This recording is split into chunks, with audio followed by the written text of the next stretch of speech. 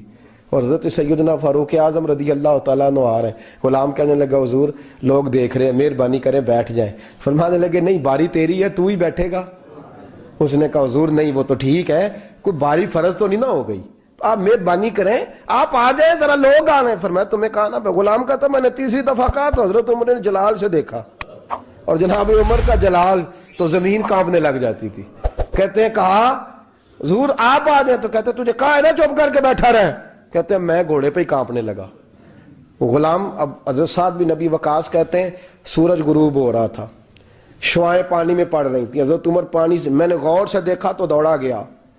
جا کے نا بچے نہیں مشورہ دیتے ابا جی کو، ابا جی انج نہیں کریدا، دور بدل گیا جے، کہتے میں دوڑا گیا اور جا کر کے حضرت سیدنا عمر فاروق کو کہا حضور مہربانی کریں، ٹھیک ہے آپ کی درویشی سے کون آگاہ نہیں، وزیر کھڑے ہیں، سفیر کھڑے ہیں، بڑے بڑے عمراء، بڑے بڑے ملکوں کے حکمران ہیں، آپ مہربانی کریں یہ تم ذرا نیچا کریں اور جوتا پہن لیں، اگر خراب ہو گیا تو اللہ نیا بھی دے دے گا، اور مہربانی کریں ذرا غلام کو کہیں نیچے آ جائے۔ حضرت عمر کہنے لگے تمہیں کیا تکلیف ہے؟ کہا حضرت جی وہ وزیر مشیر کھڑے ہیں، یہودی ہیں، عیسائی ہیں، نجرانی ہیں، وہ بڑے بڑے مذاہب کے اور بڑے بڑے ملکوں کے ہیں، آپ کا بڑا نام سنا ہے۔ حضرت سیدنا سعد بن نبی وقاص فرماتے ہیں میرے ساتھ اتنا ترش رویہ حضرت عمر کا پہلے کبھی نہیں ہوا، کہتے ہیں ماتھے پہ شکن آیا اور کہنے لگے تجھے تیری مار ہوئے، ان 4 لوگوں کے لیے میں اپنے نبی کا طریقہ چھوڑ دوں، ان 4 دنیا داروں کے لیے نبی پاک کا طریقہ چھوڑ دوں؟ فرمانے لگے سر سے پگڑی اتاری حضرت عمر نے جلال میں،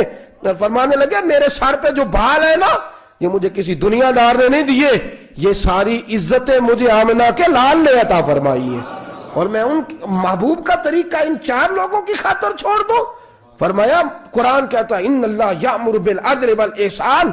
جب میں نے خود عدل کا تقاضا یہ رکھا ہے کہ کبھی وہ بیٹھے گا کبھی میں بیٹھوں گا، باری یوز کیا تو میں کیسے بیٹھ جاؤں؟ حضرت سعد بن نبی وقاص فرماتے ہیں اسی درویشی میں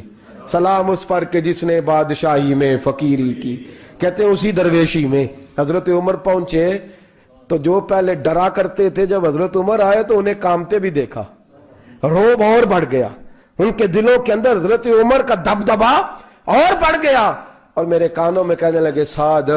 پہلے سنا تھا لیکن دنیا سچی کہتی ہے جو حال محمد اور محمد کے غلاموں کا ہے صلی اللہ علیہ، وہ دنیا میں دوسرا کوئی حاصل کر سکتا؟ آج ہمارے پروٹوکول، ہمارے دبدبے، ہماری انا پرستیاں، ہمارے دعوے، ہمارے طریقے، میرے عزیزوں لوگ ہمیں آ کے مثال دیتے ہیں، کہتے ہیں یورپ کی فلاں گلی میں یہ ہوتا ہے، میں نے کہا وہ گرد راہ کو نہیں پہنچ سکتے، یہ ساری چیزوں تو میرے مصطفیٰ کے غلاموں سے حاصل کیا، لوگ ہم نے چھوڑ دی، غیروں نے اپنا لی۔ خدا را اپنی زندگی میں تبدیلی لائیں، درویشی، سادگی، بے تکلفی، یہ زندگی حسین ہوتی ہے، یہ زندگی سکون والی ہوتی ہے، یہ زندگی اچھی ہوتی ہے، یہ فرحت اور تازگی والی ہوتی ہے۔ اپنے آپ کو ان تکلیفوں اور آلائشوں میں مبتلا نہ کریں، اگر اللہ مال دے، عزت دے، دولت دے، اللہ تعالیٰ نفاست عطا کرے تو پھر اپنے آپ کو سادہ کریں، آزاد کریں، کھلی ہوئی کتاب بنا کے اپنے آپ کو رکھیں۔ مجھے ایک بچہ کہنے لگا حضرت جی جب بھی آتے ہیں آپ کہیں بیٹھے مل جاتے ہیں، ہم کسی کو لا کے کہتے ہیں جناب حضرت جی بڑے مصروف ہیں اور آپ یہاں آگ تاپ رہے ہیں جلا کے، مہربانی فرمائیں۔ میں نے کہا یار 2-4 دن تو بن سور کے بیٹھنا بندے کے لیے آسان ہوتا ہے، سارا دن ملمہ سازی کر کے رکھنا اتنا آسان کام، تو ویسے بھی بندہ جو ہو وہ نظر آئے تو اس کے لیے زیادہ بہتر ہوتا ہے، جو ہو وہ دکھائی دے وہ زندگی آسان ہو جاتی ہے، بہتر ہو جاتی ہے۔ اور ویسے بھی جو کھلی ہوئی کتاب ہوتی ہے اس میں لوگ مشکوک نہیں ہوتے، جو بندی ہوئی ہوتی ہے نا اس میں لوگوں کو خبر نہیں ہوتی کہ نہ جانے یہ کیا معاملہ ہے۔ میرے عزیزو اپنے آپ کو بے تکلف بنائیں۔ بے تکلف سے مراد یہ نہیں کہ جیسے بے تکلفی ہم نے ایک غلط چیز کا نام بے تکلفی رکھ دیا ہے کہ جو آدمی بات پہ ٹھٹھا کرے، بات میں مذاق کرے وہ بے تکلف ہوتا ہے، یہ تو بے تکلفی اسلام اس کو پسند ہی نہیں۔ بے تکلفی سے مراد یہ ہے کہ جھوٹی انا نہیں بنائیں، جھوٹے معاملات اپنے گرد نہیں اوڑیں۔ اپنی اگر اللہ آپ کو بہت زیادہ مال و دولت دیتا ہے تو جتنا وہ مولانا رومی کہتے ہیں جتنا ٹہنی پہ پھل زیادہ لگتا ہے نا اتنی وہ ٹہنی جھک جاتی ہے، جو اکڑی ہوتی ہے سمجھو وہ خالی ہوتی ہے۔ اگر آپ پھلدار ہیں تو پھر آپ کو جھکے، پھر آپ کو با اخلاق ہونا چاہیے، با مروت ہونا چاہیے، پیار والا ہونا چاہیے۔ زندگی میں اس چیز کو ضرور اپنائیے، بڑے لوگ وہی ہوتے ہیں جن کا کردار بڑا ہوتا ہے، بڑے وہی ہوتے ہیں جن کی بات بڑی ہوتی ہے، کوئی باتوں سے اور پروٹوکول سے کبھی بڑا نہیں ہوتا، ہمیشہ مدحت خیر الانام